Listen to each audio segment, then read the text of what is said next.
অজানা তথ্য থেকে আজকে আমি আপনাদের জানাবো অ্যাডলফ হিটলারের জীবনী সম্পর্কে।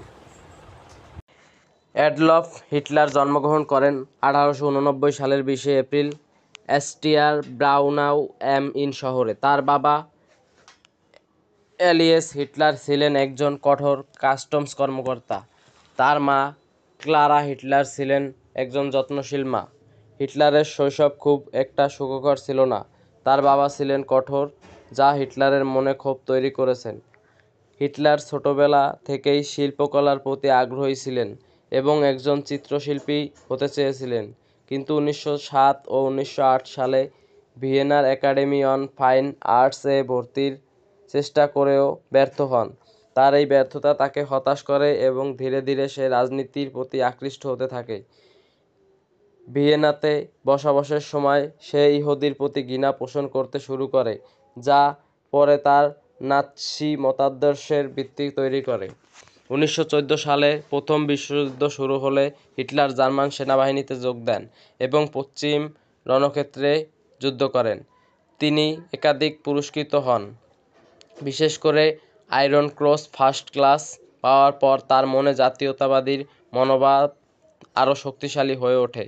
যুদ্ধের শেষে 1918 সালে জার্মানি পরাজিত হলে হিটলার এতে অত্যন্ত ক্ষুব্ধ হন। তিনি বিশ্বাস করতেন যে জার্মানি সামরিকভাবে পরাজিত হয়নি, বরং কিছু রাজনৈতিক বিশ্বাসঘাতক ও ইহুদিদের ষড়যন্ত্রের কারণে দেশটি আত্মসমর্পণ করতে বাধ্য হয়েছে। এই ধারণাটি stab in the back myth নামে পরিচিত হয় এবং এটি হিটলারের রাজনৈতিক আদর্শ গঠনের গুরুত্বপূর্ণ ভূমিকা রাখে।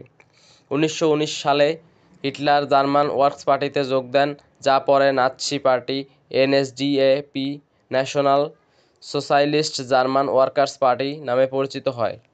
1923 সালে হিটলার বিয়ার হল পুটস নামে একটি ব্যর্থ অভ্যুত্থান ঘটানোর চেষ্টা করে। এতে তিনি গ্রেপ্তার হন এবং তাকে ল্যান্ডসবার্গ কারাগারে রাখা হয়। সেখানে তিনি তার বিখ্যাত বই মেইন কাম্ফ লেখেন।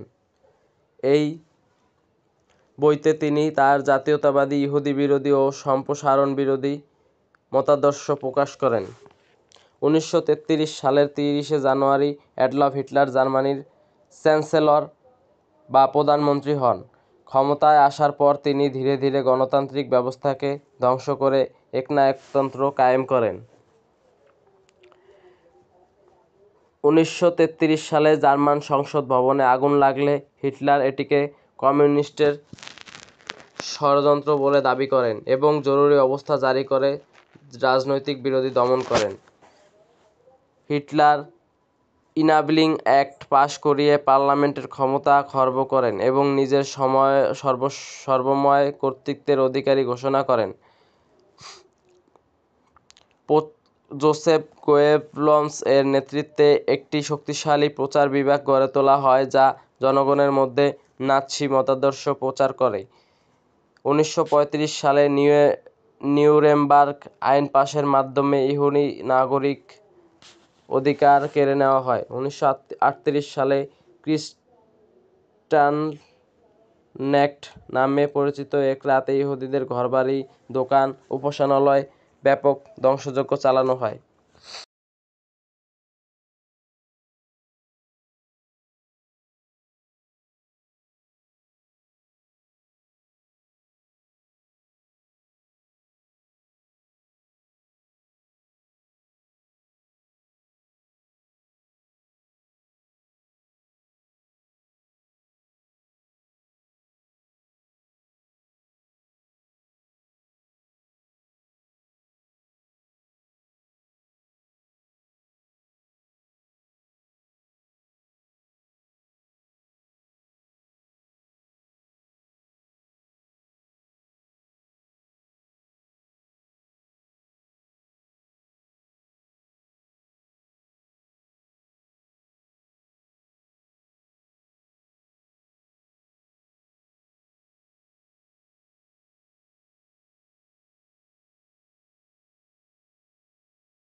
লাখ লাখ মানুষ মেরে ফেলা হয়।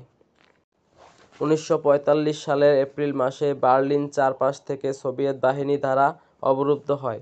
হিটলার তার আশ্রয়স্থলে আশ্রয় নেন। 30 এপ্রিল 1945 তিনি তার স্ত্রীকে ইভা ব্রাউনকে আত্মহত্যা করান। হিটলার সায়ানাইড ক্যাপসুল গ্রহণ করেন এবং নিজের মাথায় পিস্তল দিয়ে গুলি করেন।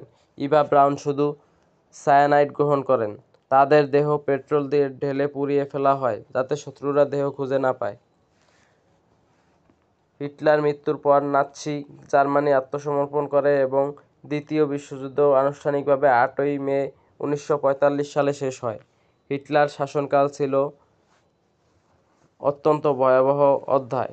তার সাম্রাজ্যবাদী নীতি, জাতীয়তাবাদী আদর্শ ও মানবতাবিরোধী অপরাধের কারণে বিশ্বযুদ্ধ সংঘটিত হয়, যেখানে 7 কোটিরও মানুষ মারা যায়।